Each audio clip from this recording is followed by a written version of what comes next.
Cześć, jestem Kasia Frendl z motokaina.pl. Dziś jestem na pierwszych jazdach Audi A5 Sportback, które widzicie tutaj. Piękne auto. O, właśnie piesek mi wyleciał na drogę. No takie rzeczy się dzieją niestety. Ojej. Niestety pies mnie goni, słuchajcie, muszę troszeczkę przyspieszyć. Nie jest to test samochodu, to są pierwsze jazdy, więc mam do przejechania około 80 km, ale chciałabym Wam już teraz poopowiadać o swoich pierwszych wrażeniach i o tym, co się zmieniło w tym samochodzie w stosunku do poprzednika. A5 znamy od 2007 roku. W zeszłym roku byłyśmy na prezentacji A5 nowej odmiany i S5 Coupé. Teraz jest wersja Sportback, czyli wersja 5-osobowa. Pamiętajmy, że Coupé to jest auto dla 4 osób. Tutaj mamy też dwie pary drzwi. No i oczywiście samochód, jak widzicie, jest równie piękny jak Coupé, natomiast bardziej praktyczny, jak sądzę. W tych pięknych zimowych warunkach mogłam przetestować napęd Quattro na 4 koła, który mam w swojej testówce. Te samochody oczywiście mogą być wyposażone w napęd tylko naprzód. No, co się zmieniło? Oczywiście jest tu przeprojektowane podwozie, są mocne jednostki napędowe, ciekawe rozwiązania multimedialne, no i oczywiście mnóstwo systemów wsparcia, jak to u Audi. Z przodu dominuje naprawdę ogromna osłona chłodnicy, która jest teraz bardziej płaska i tak jakby szersza niż u poprzednika. W standardzie mamy tu reflektory ksenonowe ze światłami diodowymi do jazdy w dzień, ale opcjonalnie mogą być tu zamontowane. Ja właśnie takie mam reflektory diodowe Matrix, które są super fajne. Linia Sportbacka z boku nie uległa znaczącej zmianie. Nadal mimo postoju wydaje się, jakby auto było w ruchu.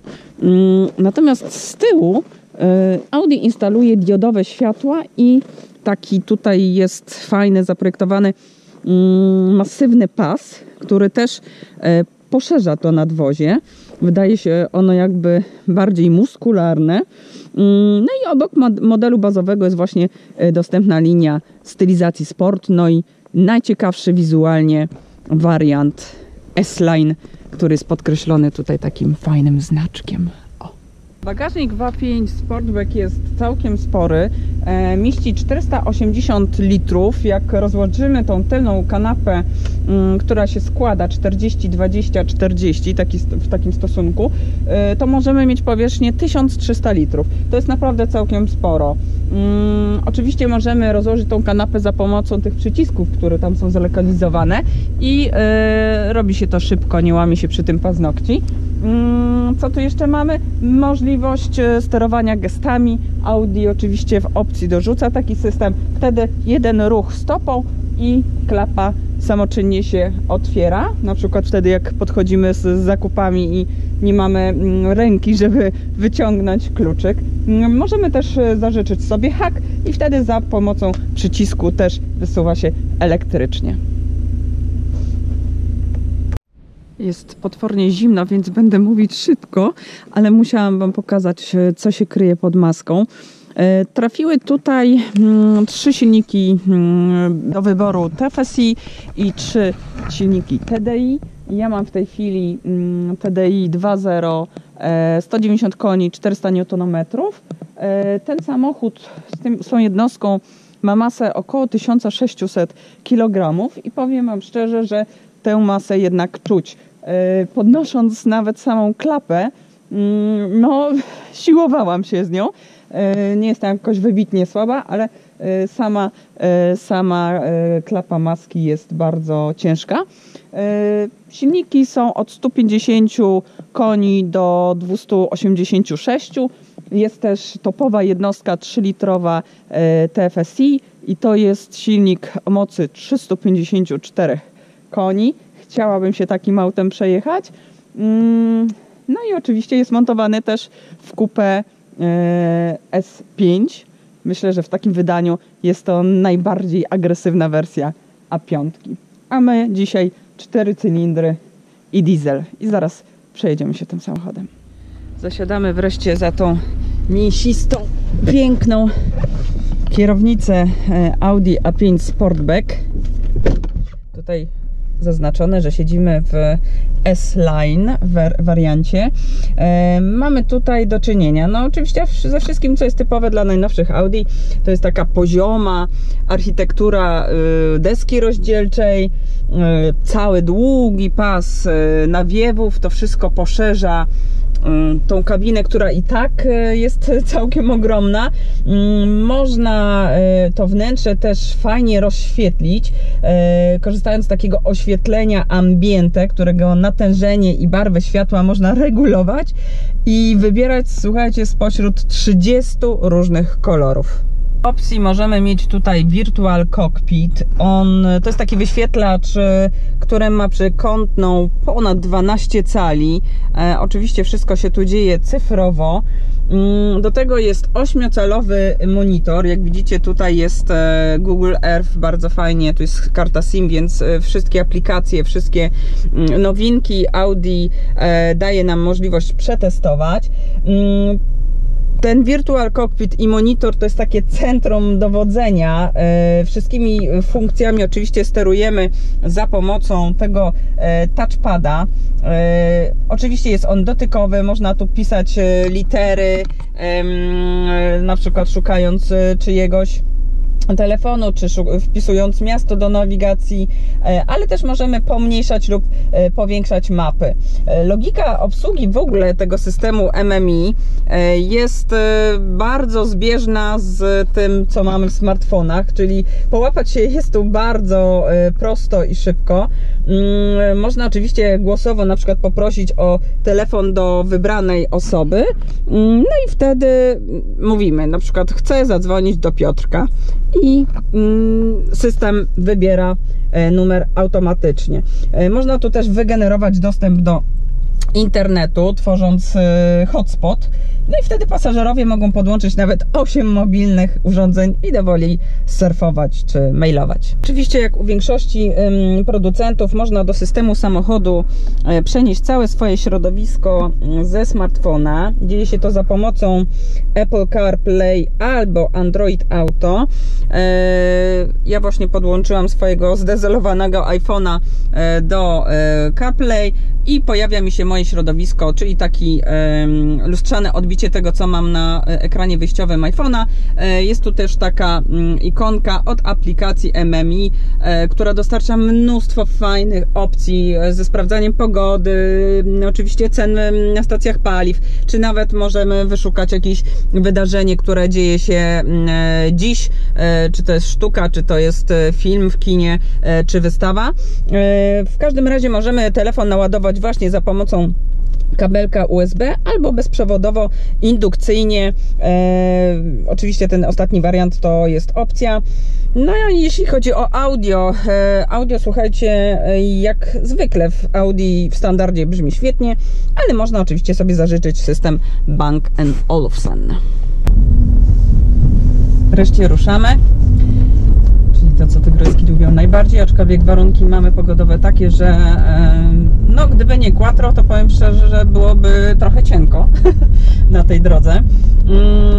Chcę Wam powiedzieć kilka słów o skrzyni. Oczywiście są dostępne skrzynie manualne, natomiast do wyboru jest 7-stopniowy automat S-Tronic. Co ciekawe, w Audi inaczej konstruuje tą skrzynię dla napędu naprzód i dla napędu quattro. 8-stopniowy automat, taki topowy, jest zarezerwowany dla jednostki 3-litrowej, która ma 286 koni, oczywiście silnik wysokoprężny.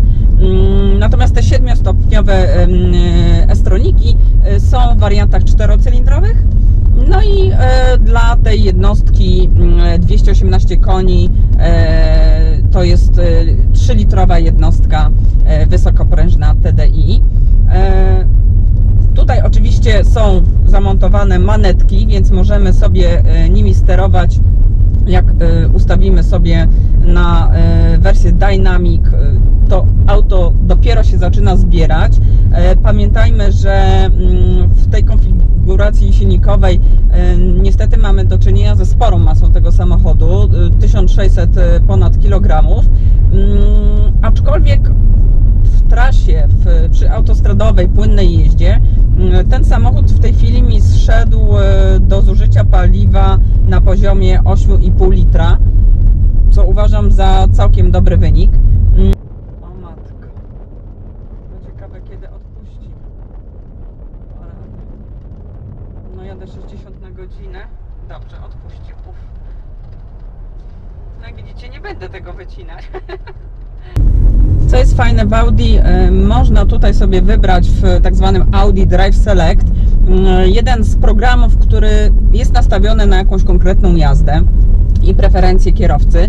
Mamy do wyboru Efficiency, czyli taką wydajnościową jazdę, Comfort, Auto, czyli jakby optymalne ustawienia, Dynamic, czyli te, gdzie no troszkę bardziej mamy, więcej mamy możliwości wykorzystania potencjału silnika, no i Individual, gdzie sami możemy sobie ustawiać, skonfigurować ten tryb pod własne preferencje.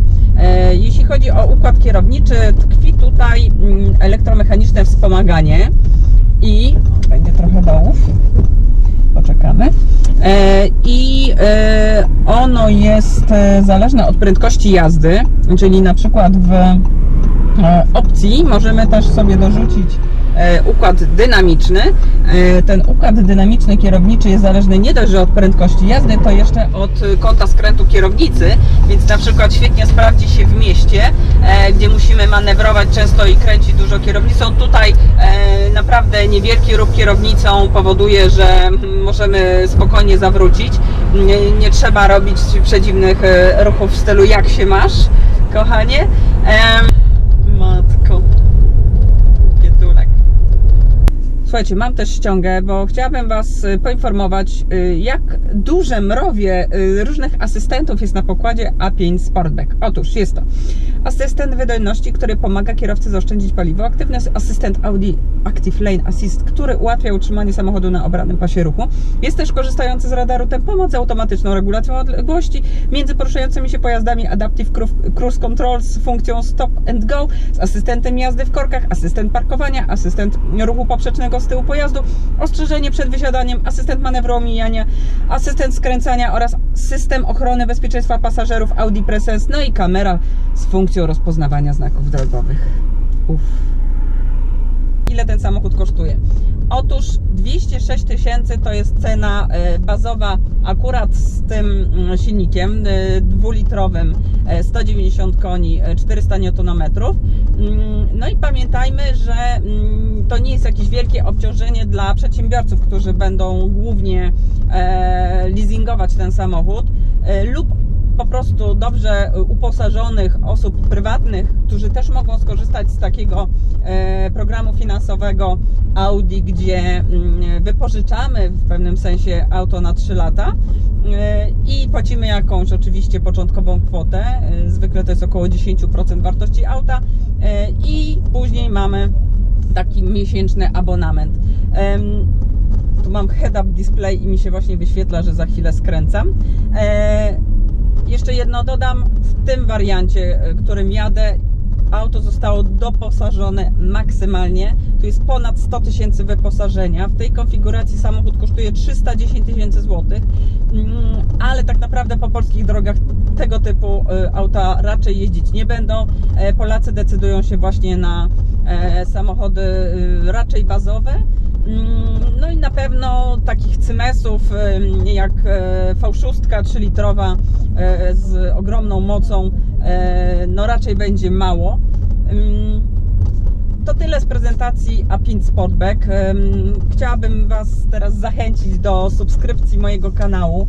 Mam nadzieję cyklicznie wrzucać Wam przeróżne ciekawostki o samochodach, o motocyklach, jakieś relacje z wydarzeń motoryzacyjnych. Dajcie mi suba, obiecuję, że się nie zawiedziecie, ja się dopiero rozwijam, więc dajcie mi trochę czasu.